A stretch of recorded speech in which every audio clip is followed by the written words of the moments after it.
सुदामा जी बड़े आनंद से उनको भगवान ने जवानी भी दी। जवानी सुशीला सुदामा जी दोनों जवान हो गए और बड़े प्रेम से उन्होंने संसार का सुख भोगते हुए भगवत प्राप्ति की।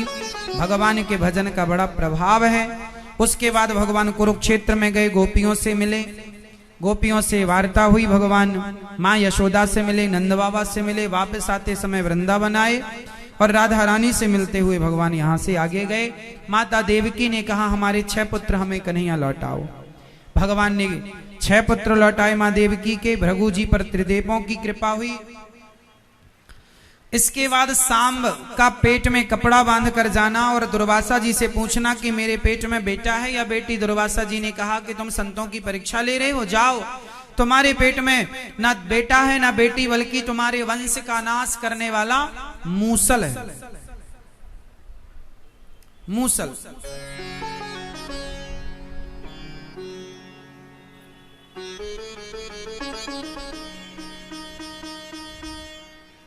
श्राप के कारण जब कपड़ा हटाकर देखा, उसे चूर्ण करके फेंका है। नव योगेश्वरों का संवाद दत्तात्रेय जी के 24 गुरु, पृथ्वी वायु अग्नि आकाश। गुरु कितने होते हैं?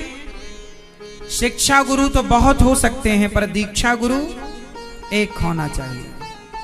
पृथ्वी को गुरु बनाया दत्तात्रेय जी ने और सीखा कि सहनशीलता कैसी होती है। पृथ्वी वायु अग्नि आकाश सबको गुरु बनाया, एक एक सीख ली। मतलब आप चाहें तो किसी से भी सीख सकते हैं, कुछ भी सीख सकते हैं, और ना चाहें तो कुछ नहीं। इसलिए सीखते रहो, इसलिए सीखते रहो। प्रभास क्षेत्र में सारे यादव आपस में लड़कर समाप्त हो गए। भगवान की 125 वर्ष की लीला पूरी हुई। अब भगवान के जाने की तैयारी है। इस धराधाम में भगवान अपना कार्य करने आए, लीला पूरी करने आए। लीला पूरी हुई, अब भगवान जाने लगे। और जब भगवान जाने लगे तो भक्तों ने कहा कि हे प्रभु, आप चले जाएंगे तो हम कहाँ रहेंगे, आपके बिना कैसे रहेंगे।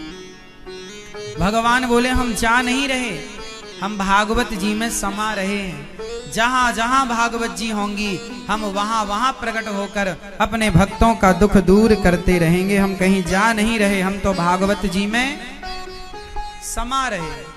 और भगवान भागवत जी में समा गए।